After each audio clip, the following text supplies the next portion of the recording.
This is the Mooncast.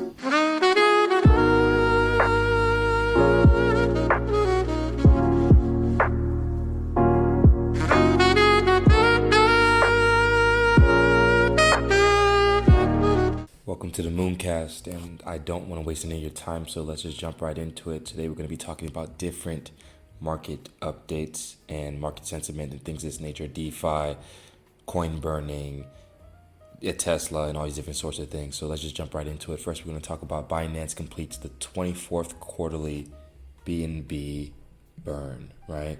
So 1.99 million BNB has been burned. I repeat, 1.99 million approximately has been burned. So that's an approximate 1.27% of the supply, right? So I believe, if I'm not mistaken, their tokenomics is very similar to Ethereum in terms of they have they do it a little bit differently, because with Ethereum, it's based off of the transaction volume, right? So in Ethereum, the more transactions that take place, the more a percentage of those transactions get burned, and it can surpass the total amount of emissions, because Ethereum has infinite emissions. I think I don't remember exactly the amount in regards to emissions. I think it's around a 2 to 3% or something like maybe a 4%, something around that range per year in token inflation, right? And they're basically, when you increase the amount of transaction volume on Ethereum, they burn more tokens, and the idea is that once Ethereum gets big enough as a network operating state, they will be able to be deflationary forever, and the token holders will forever have an appreciating asset that just increases in value over the course of time. Now with BNB, basically they do like these sort of quarterly burn mechanisms, right? Where every single quarter, basically what ends up happening is that they just go ahead and burn a significant amount of tokens. You can check it on chain too as well, but we won't get into that right now for this particular podcast, right? And excuse me guys if I'm a little bit my speech is a little bit off, because I'm a little bit under the weather today, just to let you guys know. But the show must go on, right? The show must go on. So sorry about that, guys, and I hope it doesn't ruin your listening experience throughout the course of this podcast, but I will get my health in order so that you guys can have a more enjoyable experience in the future for the podcast, and we'll be bringing on more guests as time continues, so just stay tuned, right? So moving on to the next piece of news, we got BitMEX expands partnership with Italian soccer giant AC Milan, right? And so when you scroll down here, this is very, very bullish. You can see the BitMEX logos right here. For those who are watching on the screen, for those who are not, they have the BitMEX logos on the left shoulder of the jersey, sort of left arm, left shoulder-ish of the jersey, right? And if you scroll down here, this is the quick take is the crypto derivatives exchange. BitMEX expanded its partnership with the Italian soccer team AC Milan to tap into its global fan base, right? And so it continues, the article goes on to continue and says that BitMEX will transition from a sleeve sponsorship or a sleeve sponsor on the team's playing kits to becoming AC Milan's premium partner, while continuing as its official cryptocurrency trading partner. The extended partnership aims to boost BitMEX's brand presence by tapping into the club's global fan base, right? According to a statement, the value of the deal was not disclosed, right? And yeah, so the CFO, or the CEO, and the group of CFOs, Stefan Lutz, says, we are thrilled to reinforce our partnership with AC Milan beyond the philanthropic projects we have worked together on. We both appreciate and applaud the spirit of competition and the sense of connection that comes from it, right? So very good, very important for the cryptocurrency markets that we continue to expand with global recognition and continue to get more eyeballs on this space, to continue to expand on the user base and the liquidity, so that we can create this new third layer on top of the Web 2, right, of the internet, right? So that's the entire point of crypto. So let's move on to the next piece of news. So we have Tesla didn't buy or sell any Bitcoin for the fourth straight quarter in Q2, right? So Tesla still has diamond hands, so in case anyone was wondering. And this article goes on to read, it says the net value of its digital assets at the end of the quarter was 184 million, the same as it's been for the past 3 quarters, right? At the end of the second quarter, the price of Bitcoin was roughly 30,400 and up from 28,500 at the end of first quarter. However, the current accounting rules don't allow the valuation of the digital assets to be increased when prices rise unless the assets are sold, right? But they can be reduced when prices decline even before a sale, right? So very, very interesting news. And the article also goes on to read, it says Tesla hasn't bought or sold any Bitcoin since last year, second quarter, when it sold more than 30,000 Bitcoin, or roughly 75,000 of its holdings for 936 million. So yeah, that's pretty much the news about Tesla having diamond hands and not selling any of their Bitcoin. I think we're at the precipice of the beginning of the next bull cycle. And if you just look at the previous year before the halving of every other cycle, Bitcoin usually did anywhere from like a 70 to 100% gain. And it sort of signals the beginning of, okay, the 2-year bear market is kind of over. And we're kind of starting to transition now, because in my opinion, the bear market started in 2021 in January, when they kind of started increasing the interest rates, right? Which we'll get into the increasing interest rates. They just did another rate hike too as well, but we'll get into that later on in the podcast, right? But it's very interesting to see, Elon's positioning and how he's also rebranded Twitter. It's now X, as you guys know, and he is also adding Dogecoin, and I believe that he will eventually add crypto payments. I think it's inevitable that he does do that.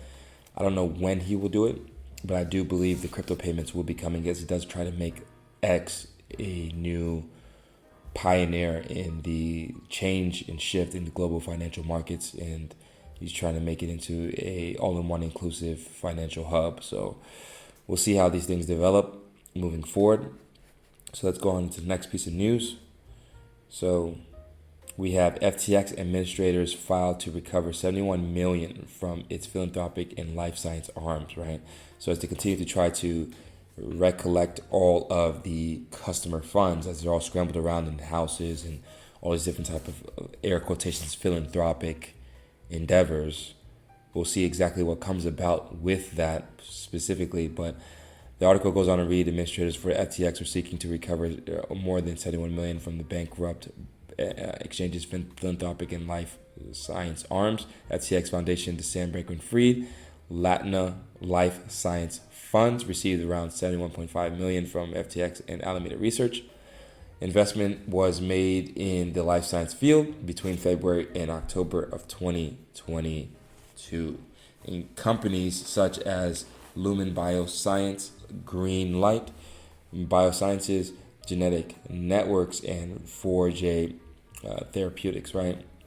So the donations were for personal aggrandizement, right? So it talks about in an effort to recover funds for creditors, lawyers represent FTX administrator argue these donations were made for Sam Bankman-Fried's personal aggrandizement, right? And it goes on to read that the FTX Foundation was the philanthropic arm of the FTX group of companies, and Latona was a sham nonprofit company organized in the Bahamas. Together, the FTX Foundation and Latona took over 71 million of commingled funds from Alameda and FTX accounts to make investments in and donations to life sciences companies from Bankman-Fried's personal aggrandizement. Court documents filed on Wednesday stated, right? So, so we won't get too much into that. So basically, the article just sums up another form of I don't want to call it money laundering, but a way for him to sort of hide, and it is money laundering, I guess, to an extent. It's a way for him to hide funds and customer funds, and sort of he has some money, to escape this current situation that he's in. And yeah, it's very, very interesting to see where things will go. If customers are going to get at least a portion of their funds back. We have seen that the customers from Mt. Gox are starting to, or were from the last time I looked up and updated, they were getting some of their funds back from the debacle that happened almost 10 years ago. So yeah, we'll see how these things continue to develop and play out. But let's move on to the next piece of news. And here we can see that FTX sues Sam Bankman-Fried and other former execs to claw back $1 billion, right? So the article goes on to read, it says FTX has sued former CEO, SBF, and other former key executives from the now bankrupt crypto exchange to recover more than $1 billion in allegedly misappropriated funds, right? So it shows here the court filings and the documents and everything and all the different information that you need. And for this article, for those who are looking, you can kind of see and read this piece right here, but we won't get into that much. And we'll just scroll down here and we'll see it says that the defendants created an environment in which a handful of employees had virtually limitless power to oversee transfers of fiat and crypto assets, as well as granting themselves the power to hire and fire employees with no effective oversight on how they exercise these powers, the suit claimed, right? So additionally, FTX allegedly, the former executives issued more than $725 million worth of equity to themselves without debtors receiving any value in exchange. That's hilarious. I don't even know what to say. It's just funny how some people are able to famous and finesse the system in this high degree and high level without being unchecked and unregulated. It's just weird. But I mean, it makes sense when you look at the amount of money that we don't really know all of it, but we know that he did donate a lot of money to political entities to sort of protect himself. It's sort of a protection mechanism. So it is very, very interesting. The article also says that FTX claimed Bankman-Fried and Wang also misappropriated an additional $546 million to purchase shares in trading platform Robinhood. Crazy. The filing alleged Alice Ellison paid herself $28.8 million in bonuses and used $10 million of the funds to purchase a stake in an artificial intelligence company. Wow. It's crazy. It's crazy to me. You're supposed to build the idea of business, right? Business is designed so, in my opinion, everyone is supposed to win. The company wins because they're providing value to people. The people win because they get that value, and the company wins again because the people then exchange that good or service with dollars, right? And dollars is just another form of energy. And so everyone is supposed to win in these type of situations. In the same sense of an exchange, the people deploy their capital and they get the thing that they need, which is the cryptocurrency, right? They get to trade those that they have the privilege to trade those assets, right? And the company wins because they win on the trading fees, and they're only supposed to take the profits from the trading fees, not actually the underlying principle from the customer's funds. So I don't know what he was doing and how he was able to get away with that for so long, but there should have definitely been some sort of eyeballs in that, especially because it was one of the biggest exchanges in the entire world at that point, especially during the bull market. And they had sponsorships, deals. They even had the rebrand of FTX to the naming rights in the Miami Heat Stadium. So it is quite funny to see how these things are sort of playing out. But anyways, the article then goes on to read that Bankman-Fried transferred $10 million as a gift from his FTX US account to his father's account on the same exchange. It's almost unbelievable. There needs to be like a Netflix special or some kind of movie about this because it's really crazy. But this is, again, why I always emphasize to hold your own keys.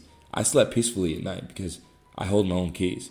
So I almost escaped through all the debacle that happened in 2022, from the Celsius crash, the BlockFi crash, to the Luna, to Three Arrows Capital. I was a Luna victim, but I didn't have such a large leverage in my portfolio in Luna. But the point that I want to make with that is that, that was a DeFi protocol. But the point is, when you see things starting to wind down, it's better to be safe than sorry. The first thing with investing is safety and security. Everything else comes after that. So if something isn't safe enough or secure enough, yeah, you can take risk here and there, but you shouldn't be allocating a large percentage of your capital for risky investments. And for me, putting your money into a Web 2 platform and holding it there like it's a custodian is some of the biggest risks you can take as an investor. And I think that people just aren't now, or hopefully they'll be more aware coming the next bull cycle, of the importance of self-custody and custodying your own assets. But this is what can happen, and people can take advantage, when you think something is safe and it's not. Exchange, it's in the word. It means to exchange your value. That's it. You're not supposed to custody your value there, or have relinquish control, have somebody else custody your value for you. You're supposed to take charge and take pride in custodying your own value.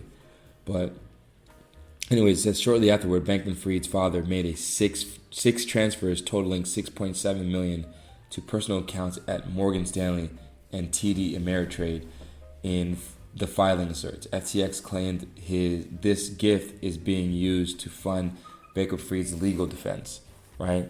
So FTX said many of the alleged fraudulent transfers offered or occurred while the exchange was insolvent, something it said that the defendants were acutely aware of, while FTX initially prohibited accounts carrying a negative balance. Bankman-Fried allegedly directed his associates to modify the exchange's code. Crazy. Man, due to this altercation, FTX was capable of maintaining standard operations while running very large deficits, right? So by March 2022, Ellison privately estimated that the FTX exchange had a cash deficit alone of more than $10 billion.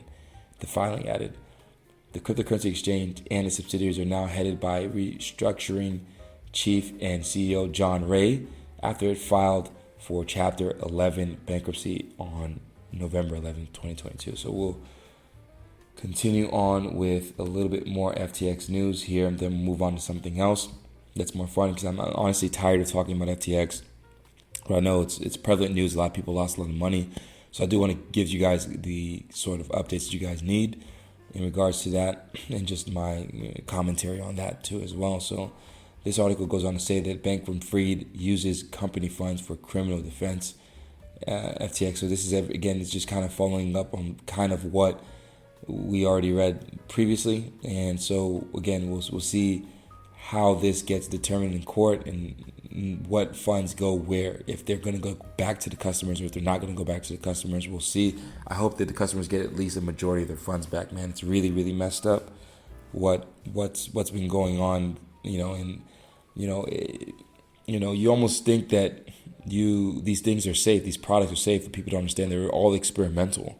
Everything, once you deploy your capital in crypto, just consider it all gone. And I don't mean that in a bad way or in a pessimistic way, in a bearish way. I just mean that as in any kind of investment, consider the money gone. You should not deploy capital into any kind of investment and expect that there's not a possibility that that it could go to zero. There's always that possibility. It doesn't matter whether it's real estate, even gold. I know it's been uniformly one of the most, I guess, agreed upon assets in the world that has value, but at some point there could come a time where the digital assets take over and people realize that gold is not as easily divisible or as mobile, as something like a Bitcoin or something like that. So any asset that you invest in can go to zero, any asset. So keep that in mind, when you're deploying your capital in these markets. It's a very volatile roller coaster ride, right? So moving on to the next piece of news. So we have FTX and Genesis reach agreement on ongoing bankruptcy dispute, right? So Let's scroll down here. This article goes on to read. It says, crypto lender Genesis Global Capital is FTX's largest unsecured creditor. Excuse me, with 226 million in claims. So we see here, bankrupt crypto firms FTX and Genesis have reached an agreement in principle that would resolve claims made by both parties in their ongoing dispute, right? So the parties have reached an agreement in principle subject to documentation regarding a settlement that would resolve, among other things, the claims asserted by FTX debtors against the debtors in these Chapter 11 cases and the claims asserted by Genesis debtors against FTX debtors in the FTX Chapter 11 cases, right? And so the article goes on to read, it says Genesis has emerged as the largest unsecured creditor of FTX and his affiliated companies with 226.3 million owed, according to a January court filing that includes a list of major creditors, right? In parallel, FTX also claimed that Genesis owed nearly $4 billion, later reduced to $2 billion, which Genesis has denied. So there's an ongoing dispute between both parties to try to come up with a settlement, right? And so we'll see basically and follow up on that to see how that goes. I guarantee you right now that I don't think that Genesis is going to get their money back. I don't know what they're planning on doing, but they're not going to get their money back. But I don't think. I could be wrong, but we'll keep you guys updated on that. So let's move on to the next piece of news. So here we see Binance invests $10 million in DeFi lender Radiant, right? Radiant jumps 10%. And so the protocol was built on the architecture of Layer 0, which raised $120 million at a $3 billion valuation earlier this year, right? So if you guys don't know, Layer 0 is basically trying to solve the interoperability problem without having to use a bridge. So basically doing native token to native token swaps, right? And this is the idea of Layer 0, is the ability for the chains, because the chains have different codings and algorithms that are not really conducive or cohesive in regards to being able to move homogeneously, right, amongst value transfer from one network state to another. So Layer 0 is trying to solve that problem. And so, yeah, I remember when they launched, and, you know, I had somebody in my research group that actually invested in them and made some decent gains from that too as well. So it's good to see that Binance is still investing in these markets, and also there's still people investing, period, in the markets and pushing out funds and all these different things. It's a great sign for crypto overall.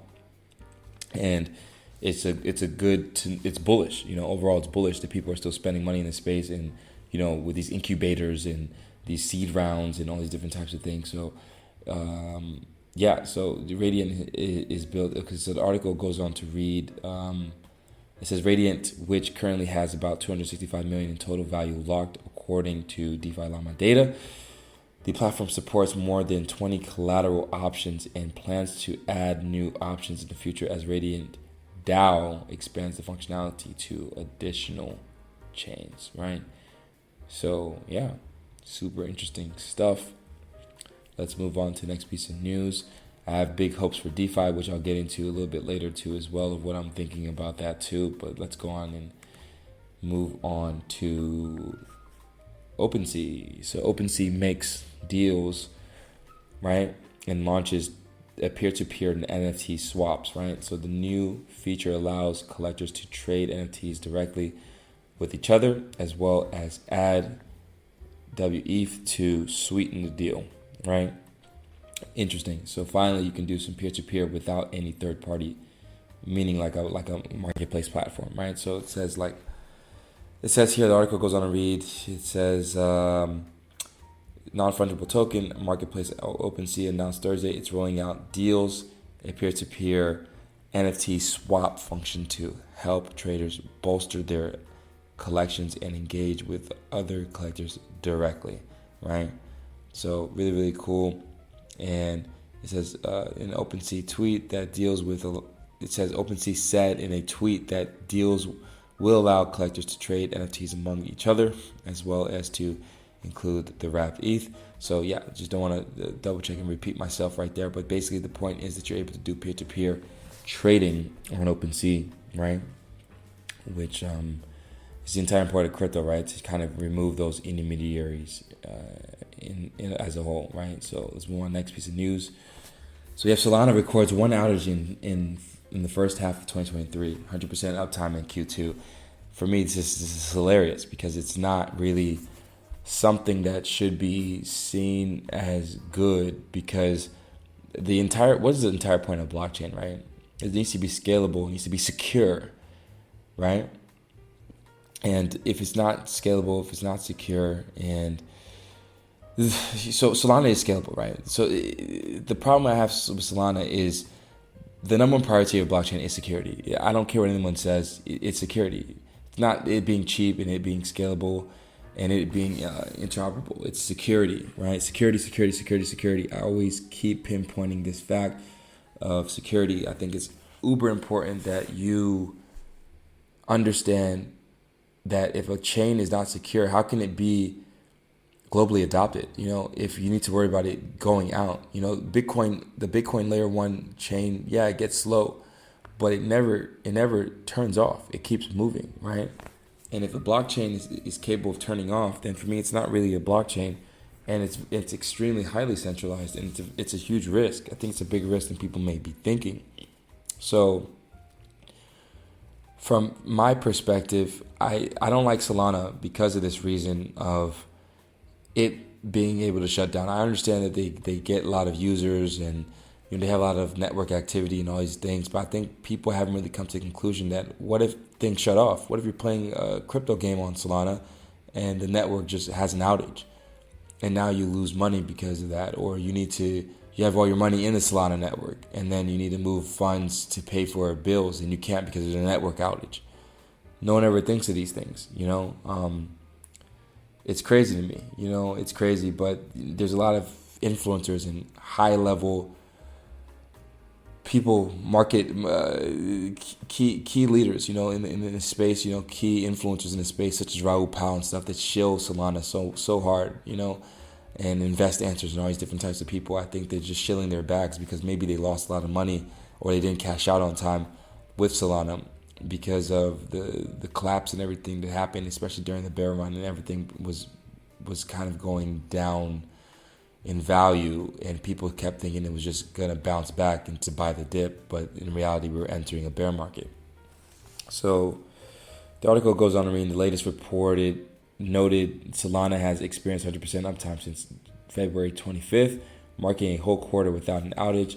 The single February outage saw the network knocked offline for almost 19 hours. I mean, it's hilarious that we're even applauding the fact that a blockchain is not going out. Like, it's crazy. A blockchain should have 100% uptime all the time, and so this is something that I don't really get. I don't really understand completely. And so anyways, we can scroll down here. We can see the report added that there have been improvements in the ratio of voting to non-voting transactions. Voting transactions occur when a validator votes to confirm one or more proposed blocks of information, and non-voting transactions are triggered by user behavior on the blockchain, right? So the Solana Foundation goes on to tweet. They say that the Solana Foundation has released the most recent Solana network performance report, right? So the Solana network's performance has improved through 2023 as measured by uptime, the ratio of non-voting to voting transactions, and more, right? So you can read this article and get a little bit more information on that too as well. And then they always go back to transactions per second, which I don't really care about, I really don't care about the transactions per second if the chain is going to keep shutting down. None of that matters to me. The scalability doesn't matter if it's not secure. So just my opinion. That's why I don't invest into things like Solana. But let's move on to the next piece of news. So here we see that Coinbase is going to wind down their lending program over the coming months. So we can look and see here. The article goes on to read. It says Coinbase borrowed a program that allowed customers to receive fiat loans of up to $1 million against as much as 30% of their Bitcoin holdings. will be shutting down over the coming months as the company focuses its resources on products that customers care about most. I think it's complete BS because actually a lot of customers do like the fact that they can earn yield from lending their assets. People want to earn yield. The people don't want to just buy and hold. They want to earn yield. That's why people invest in dividend stocks. That's why people invest in real estate, right? Depending on how you leverage and actually invest in real estate, but it's people want yield at around a 5 to 7% return at least, right? This is what people are looking for. So I don't think that's at the customer's best interest. I don't know if they did any sort of feedback on that. They did like a survey or anything, but I don't think it's within the customer's best interest is why they're doing that. They're doing that because they're getting pressured from the SEC, right? It's super obvious, in my opinion, that's the main reason why they decided to wind down the borrowing borrowing element or the lending element of what they had, for the platform, and they've been getting hackled by the SEC for a long time now. So yeah, it's funny because they're going to be the main custodian and providing service for crypto for all the major wealth funds and hedge funds that are getting into the cryptocurrency market and space, with the BTC ETFs and everything is being potentially rolled out within the next 6 to 12 months, right? I find it extremely fascinating. It's a conflict of interest and it just doesn't make any sense. So moving on to the U.S. government sells another 8,200 Bitcoin on chain, data confirms, right? So why are they selling Bitcoin? It's ridiculous to me. Usually should be keeping it. I don't know if people know this, but for instance, like countries like Bulgaria have a lot of Bitcoin that they haven't sold. They've confiscated from criminals.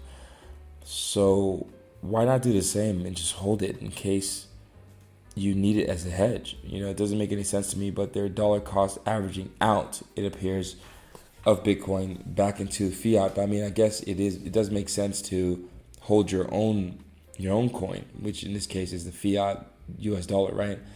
And instead of, supporting and holding something else that's actually your competitor, right?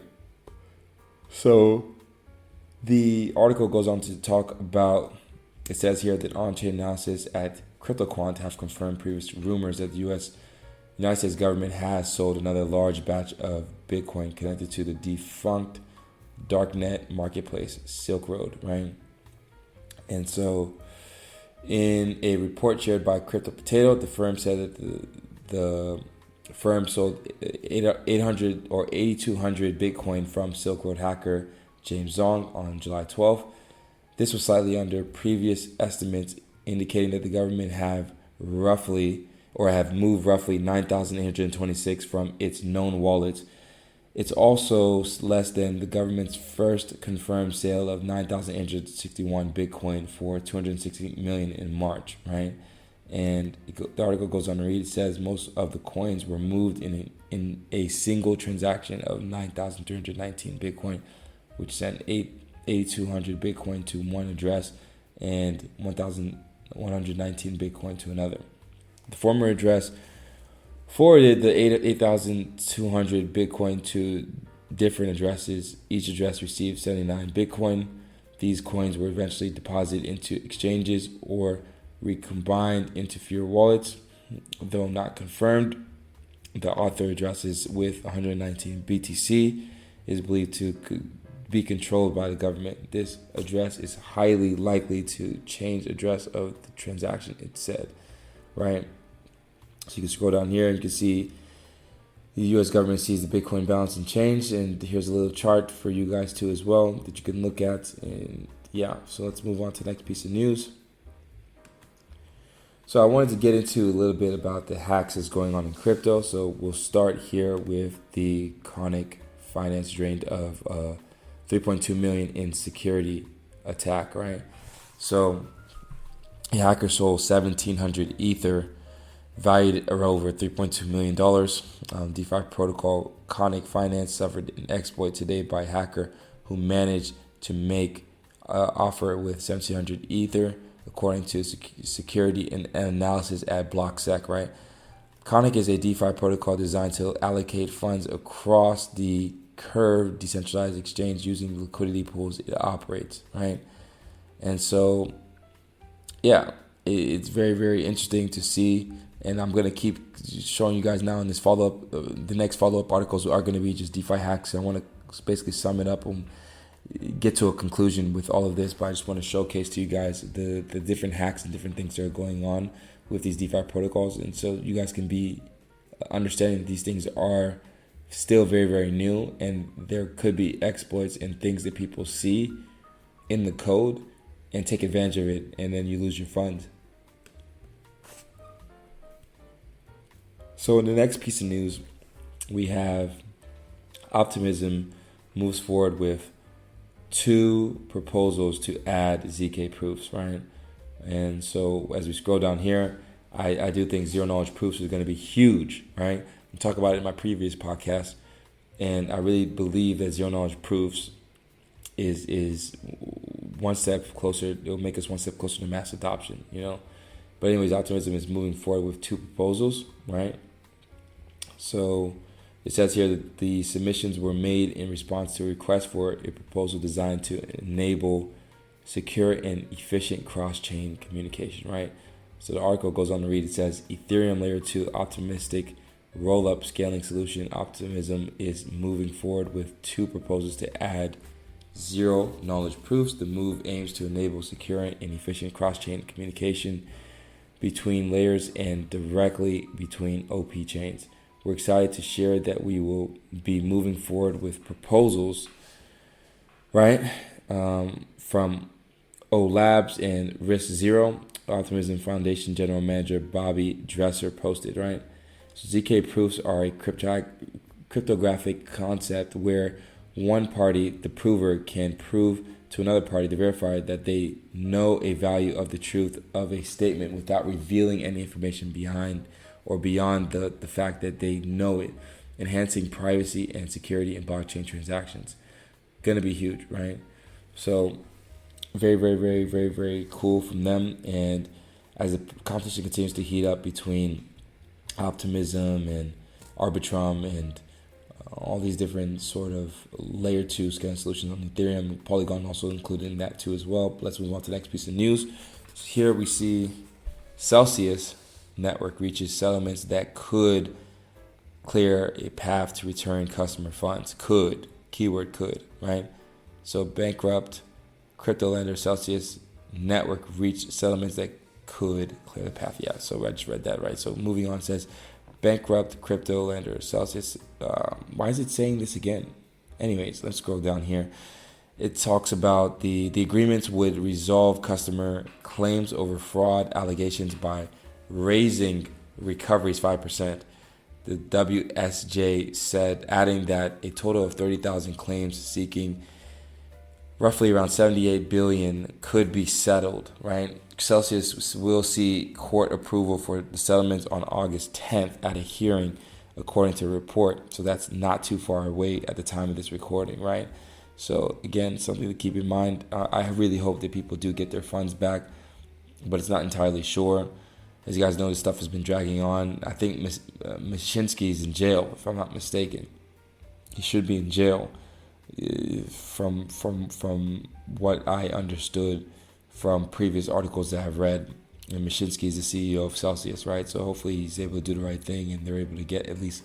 I just hope that people get a portion of their money back, man, because nobody really deserves that. And you don't know what people are going through and what kind of. Some people may really need that money, you know. So let's move on to the next piece of news.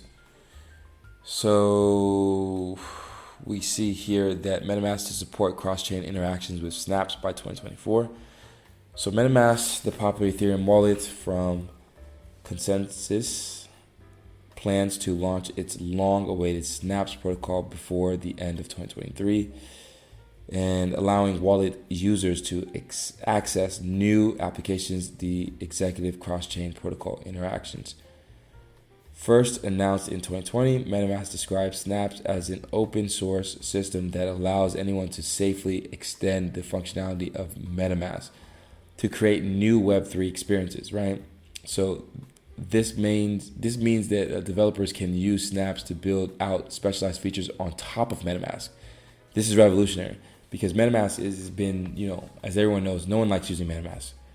No one likes it. It's very clunky, very old, very 90s looking. So the idea that people can build their own customizable tooling on top will be huge, and maybe leverage that. But there's other wallets that are good too. But I think the problem is the main one. MetaMask was the first mover, so that's also part of the problem. They were a first mover, but this Snaps, it's nice. It's nice. Let's just continue reading on the article too. It says that Christian Montoya told the Defiant that Snaps also allows wallet users to run applications deployed on different networks using MetaMask. Crazy. That's interesting. So I wonder, is that all networks, or what does that exactly mean? So it says Snaps promises to offer new Web3 experiences to wallet users and ignite a thriving developer ecosystem building innovative snaps. Wallet providers typically prioritize simplicity and security over flashy features, meaning wallet experiences have not much changed in recent years. MetaMask won't charge any fees to Snaps users. The protocol is on track to launch in Q4, so we'll keep you guys updated on that, and so you guys can stay tuned for that. And let's move on to the next piece of news. So BNB, so again, going back to the hacks, BNB chain hit with a copycatter Viper attack of 773,000 exploited, right? So when we scroll down here, we can see that amid the exploits carried out in Ethereum, blockchain security firm BlockSec tweeted on July 30th that around $73,000 worth of cryptocurrencies on Binance Smart Chain across 3 exploits had also been stolen. So again, guys, this article goes on to give all the verifying facts, information, and data, and it looks like chain analysis too as well on the exploits, right? And so someone went on to tweet excellent news. Hopefully we can get it back. So hopefully they can track this hacker and get the money and get the funds back. But it is another thing again to keep in mind. So let's move on to the next piece of news. So here we see. Let's go. So here we see another exploit happening with. It says according to Zach XKB or XBT, monitoring the crypto payment service provider Alphapo hot wallet was hacked on ETH, Tron, and BTC and stolen more than $23 million in funds, right, on Ethereum. The stolen funds were converted to ETH and then bridged to Avalanche and Bitcoin. Alphapo processes payments for a number of gambling services, including Hype Drop, Bravado, and Ignition, which was suspended withdrawals, right? So follow-up article that I wanted to read to you guys too as well goes on to talk more about Alphapo's hack, now estimated at 60 million, right? So the hack ended up being bigger than what people actually projected that it was going to be. And if you scroll down here, it says that the on-chain analysis Zach XAB noted an additional theft of 37 million, elevating the initial estimate from 23 million, right? So let's just go on to continue on, because I just want to get through all these hacks so I can come up to you guys and tell you guys what I'm thinking about all of this, right? So when we go to another crypto hijacking, this is what I want to look at. So cryptojacking attacks surged 399% over past year, report finds, right? So a new report found that cryptojacking attacks increased globally by 399% over the past 12 months. Cyber criminals are increasingly resorting to hacking servers and devices remotely, forcing them to mine cryptocurrency and Bitcoin without their owner's knowledge. Crazy. known as cryptojacking. A report by Sonic Wall found the attacks increased globally by 399% over the past 12 months. This nefarious practice has become the new modus operandi for hackers, right? The new MO for hackers as organizations increasingly refuse to pay ransoms, right? Interesting. So this is why cybersecurity, again, is super important. But again, the article goes on to read about the data suggested cyber criminals have also pivoted to this more discreet method because of increased law enforcement activity and heavy sanctions. The seemingly endless digital assault on enterprises, governments, and global citizens is intensifying, and the threat landscape continues to expand. Sonic Wall CEO Bob Van Kirk said, "Threat actors are relentless, and our data indicates they are more opportunistic than ever, targeting schools, state and local governments, and retail organizations at unprecedented rates," right? So cryptojacking attacks increased globally. The global increase of 399% in cryptojacking attacks has resulted in a great accumulation of Bitcoin by cyber criminals and nation states. So the latest data, so it says the latest data showed that this type of attack rose 479% over the past year in the UK. In the US, meanwhile, there were 214 million attacks in 2023 alone, an increase of 340%, with the attacks plaguing enterprises, cities, airlines, and even schools. This is why, again, I'm getting a cybersecurity cert because I want to add it to sort of the business as well, to sort of offer these services as an extension of Moonboy Capital. And I think it's super important to protect yourself. Security again is super important. If you don't have it, you lose. And I think the way a lot of these companies are set up, they really need security. But anyways, let's move on to the next piece of news. And so I think this might be the last exploit that I wanted to look at, right? So this article goes on to talk about the crypto futures show bias for Uniswap's Uni token after the Curve Finance exploit, right? So there was another exploit that happened with Curve Finance, right? And it was big, huge, major news. Again, so the whole point I want to make with all these exploits, right, is where are the exploits coming from mainly? They're not coming from, for instance, so this is a very controversial protocol that really, really emphasizes security, and that's Cardano, right? And some people hate it. Cardano is a very polarizing project in the crypto space, right? But I just wanted to show you guys something, right? So, because a lot of people will try to say and look at Cardano and say like, well, no one's building on there, that's why there's no exploits. And it's entirely not true. Actually, the DeFi TVL has jumped up significantly during the bear market, right? So if we look at DeFi Llama, right, let's take a look here, and we see the total value locked in all DeFi protocols around 40 billion.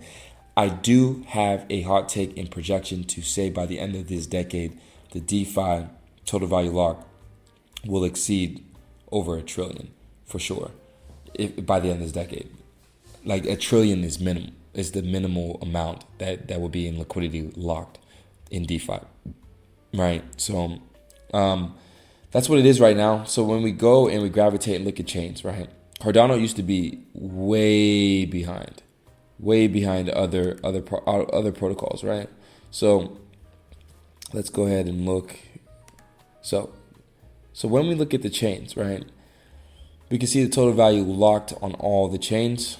And we can see here that the pie chart that kind of shows Ethereum obviously is has majority of the market share. I mean, it was the first mover with DeFi, so it makes absolute sense. And majority of the project, the network effect is there. But when we scroll down, we can see Tron is up there, right? And Arbitrum is up there, right? In Optimism, these are ETH Layer 2 scaling solutions, right? And Polygon. They're all within this top 10 range, right? But when we get to top 15, we see Cardano right there, right? Right there. We see Cardano at 175 million, right? Currently. And if we can go to let me see. I don't know why this thing is so slow. Yeah. So when we go to the total value locked, right? If you look at just a few months ago, in March, the TVL hit an all-time high of 326 million. So there's a lot of stuff bubbling in Cardano, and you see there's projects building, not just building, but projects are ready to be used right now with utility, real actual DeFi utility right now. You can use Mint Swap, you can swap tokens, you can provide liquidity, you can earn passive income from that. Obviously there isn't permanent loss. Indigo is a lending protocol too as well, and same with Liquid. You can look into. And VFi Finance, they have these NFT lending and borrowing type of mechanism to go along with the DEX. And so if you scroll down, you can see you got another DEX, another lending protocol in LendFi, which also leverages NFTs to lend and borrow, which is a new sort of mechanism that hasn't really been seen before, right? So if you just scroll down, you see all these different DeFi protocols that are readily available to be used.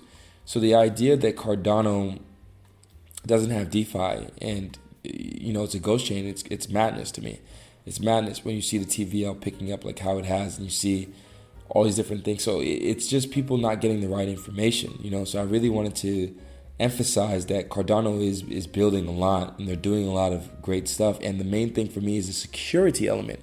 None of these protocols have been hacked, right? You don't hear any of these news from Cardano, really, right?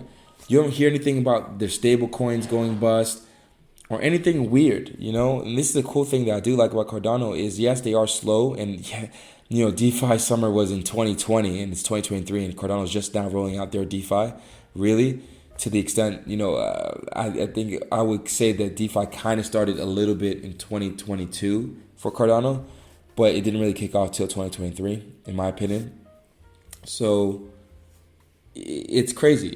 Yeah. So they do deliver. This is one thing about Cardano. They do deliver. It just takes them extra time, but they are very secure. For me, they're the most securest network in the top 100, and maybe you could argue in crypto for proof of stake protocols, right? For proof of stake. Now, I'm not talking about like they're more secure than Bitcoin, but also they're extremely highly decentralized, right? Right? They have over 3,000 plus nodes, right? So, yeah, it's just something to keep in mind when you're trying to make your investment thesis. I just thought I wanted to bring this up. And, I wanted to kind of close off here and just let you guys know that, in crypto, when you're making your theses, you can't make them off of what people are saying on Twitter, right? You can take information from there, but you need to come up with your own conclusion. You need to look at all the facts, look at all the data, look at all the talking points, look at the volume, look at the fees, look at the active users, look at if the wallet addresses is increasing or decreasing, look at all the different elements, look at the marketing, look at the team. So you need to really be able to analyze these things from an entire holistic aspect.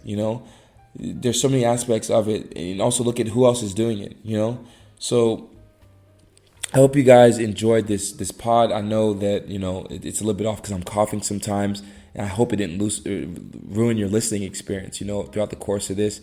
And guys, I'm just trying to get a little bit better for you guys so I can come out with a higher quality, higher potent podcast in, the not so distant future, for you guys. And thank you guys for sticking around. If you guys enjoy this content, stay tuned for the next one, and peace.